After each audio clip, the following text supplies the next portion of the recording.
노후가 외로운 사람들의 공통된 말버릇, 말이 인연을 끊는다. 자식이 연락하지 않는 이유, 친구가 멀어진 이유, 배우자와 대화가 끊긴 이유, 그것이 성격 때문이라고 생각하십니까? 아닙니다.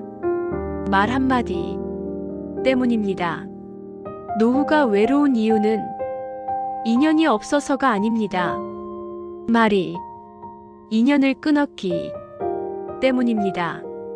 부처님께서는 2500년 전에 이미 경고하셨습니다. 이배업이 가장 무섭다고. 오늘 그 이야기를 들려드리겠습니다.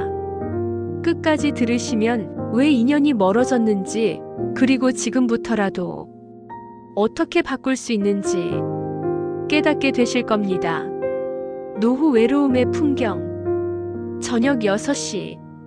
전화기가 울리지 않습니다.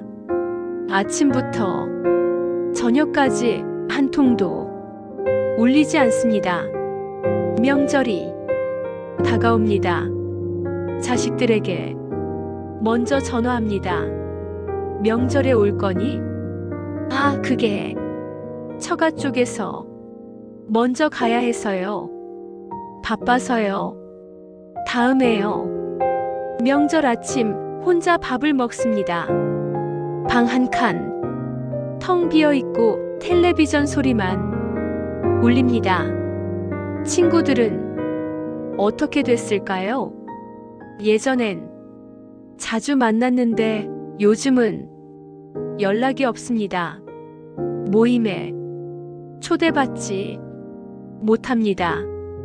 카톡방에서도 조용히 빠져나갔습니다. 배우자와는 어떻습니까? 같은 집에 살지만 대화가 없습니다. 아침 식사, 점심 식사, 저녁 식사. 침묵 속에서 밥을 먹습니다. 할 말이 없습니다. 아니, 할 말이 있어도 하지 않습니다. 어차피 말해봤자 또 싸우겠지. 이렇게 외로움이 찾아옵니다. 혹시 이런 모습 낯설지 않으신가요? 혹시 지금 이런 상황에 계시진 않습니까? 왜 이렇게 됐을까요?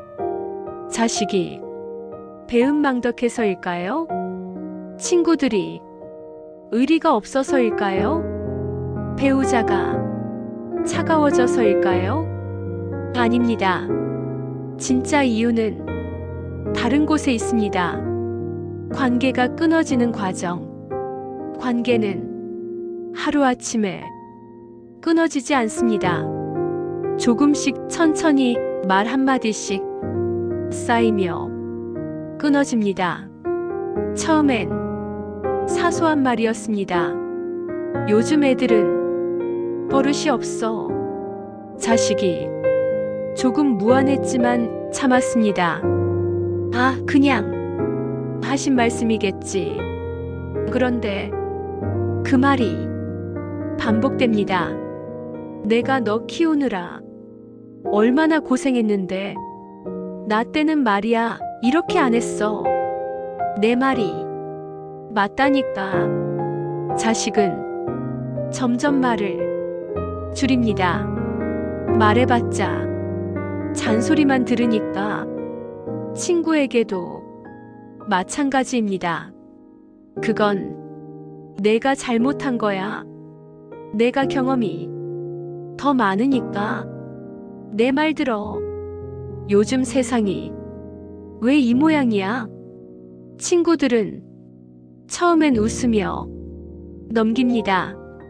그런데 만날 때마다 똑같은 말, 똑같은 불평, 똑같은 잔소리. 친구들이 하나둘씩 멀어집니다.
합니다.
열립니다.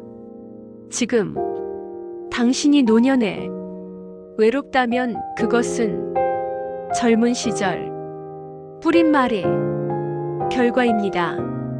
지금 당신이 노년에 행복하다면 그것은 젊은 시절 뿌린 말의 선물입니다. 말이 남긴 상처, 그 한마디가 마지막 대화가 될 수도 있습니다. 어떤 아들이 아버지와 다투고 집을 나갔습니다. 나는 아버지 아들 아니야. 화난 목소리로 외치고 문을 쾅 닫았습니다. 아버지는 화가 나서 소리쳤습니다. 그래, 나도 너 같은 자식 필요 없어. 그날 밤 아들이 교통사고로 세상을 떠났습니다. 마지막 말이 필요 없어였습니다. 아버지는 평생 그 말을 후회하며 살았습니다. 이것이 극단적인 예라고 생각하십니까? 아닙니다. 우리 모두에게 일어날 수 있는 일입니다. 말은 사라지지만 관계는 남습니다. 말은 순간이지만 상처는 영원합니다. 사과할 기회는 영원하지 않습니다.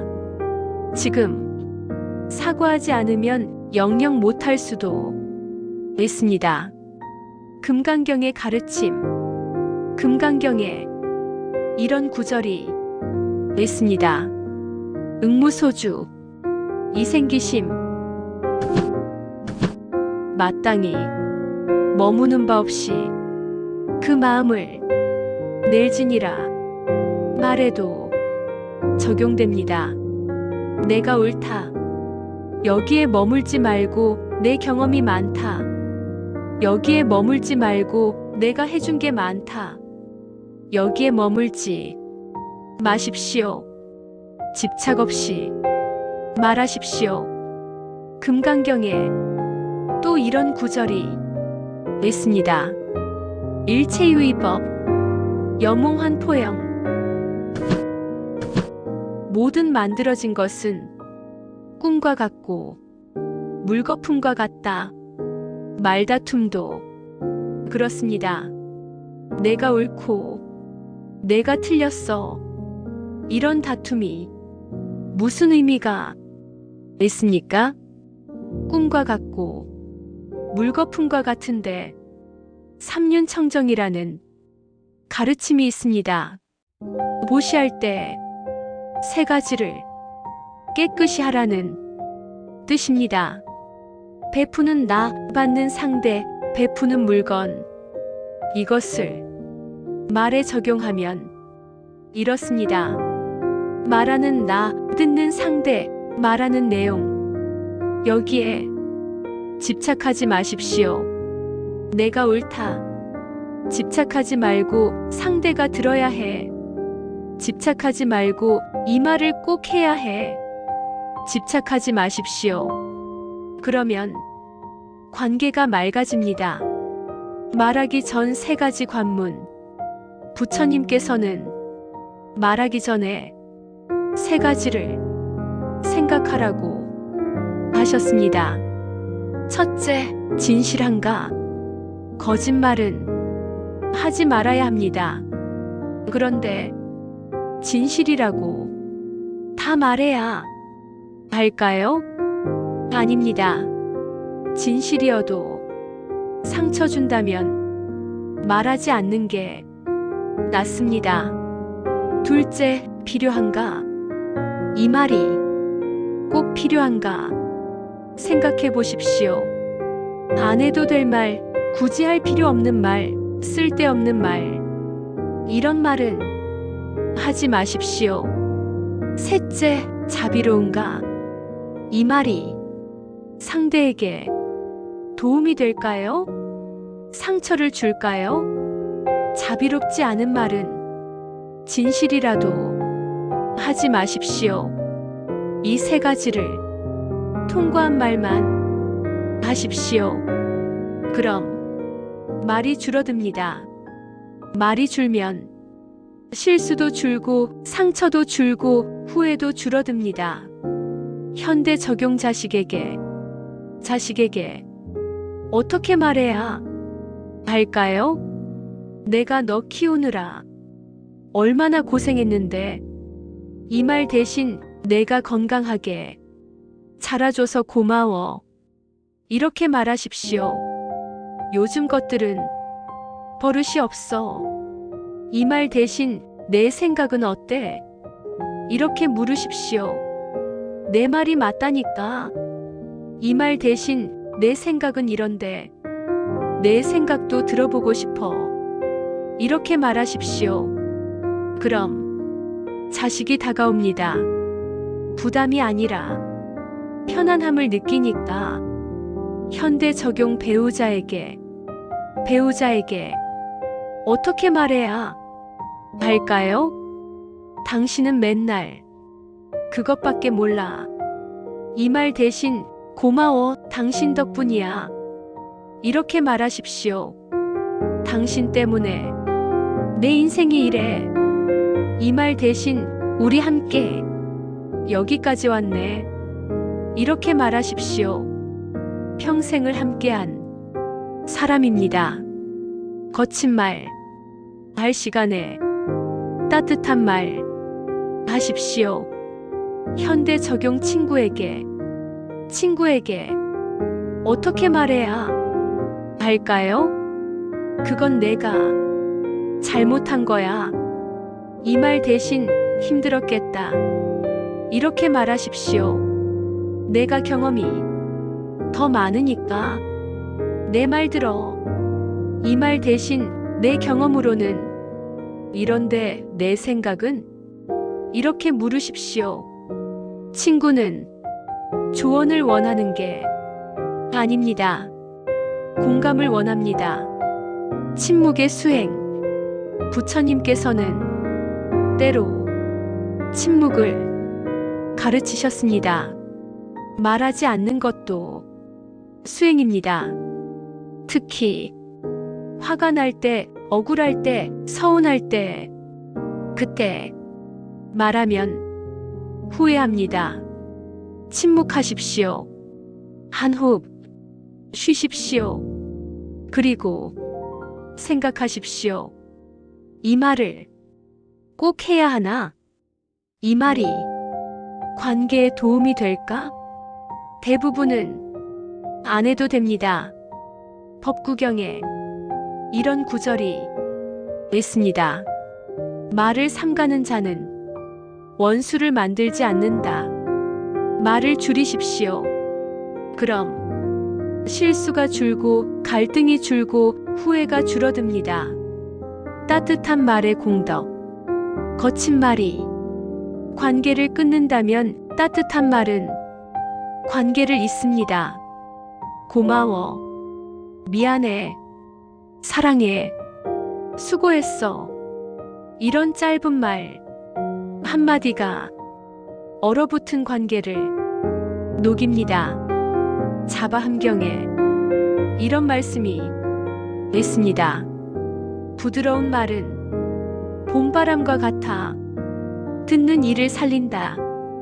노년에 외롭지 않으려면 지금부터 따뜻한 말을 하십시오. 내가 있어서 행복해. 당신과 함께여서 든든해. 친구야, 내가 좋아. 이런 말 한마디가 인연을 지킵니다. 말버릇 바꾸면 인연이 돌아온다. 말버릇을 바꾸면 신기한 일이 일어납니다. 멀어졌던 자식이 다가옵니다. 요즘 부모님 달라지신 것 같아 침묵하던 배우자가 말을 붙입니다. 오늘 기분 좋네. 떠났던 친구가 연락합니다. 오랜만에 만날까? 말이 바뀌면 관계가 바뀝니다. 관계가 바뀌면 노후가 바뀝니다. 외로움이 아니라 따뜻함으로 채워집니다. 마무리. 노후의 인연은 젊을 때의 말이 만든다. 입을 닫으면 복이 열립니다. 부드러운 말을 하면 인연이 돌아옵니다. 노후의 인연은 젊을 때의 말이 만듭니다. 지금 당신이 하는 말 한마디가 10년 후 당신의 노년을 만듭니다. 거친 말을 줄이십시오. 따뜻한 말을 늘리십시오. 그러면 노년이 외롭지 않습니다. 부처님께서 말씀하셨습니다. 말은 가장 가까운 업이다. 매일 짓는 업이다. 그러므로 가장 조심해야 한다. 오늘부터 말을 조심하십시오. 오늘부터 따뜻하게 말하십시오. 그러면 인연이 돌아옵니다. 부처님의 가르침이 오늘도 여러분과 함께 머물기를 바랍니다. 고맙습니다.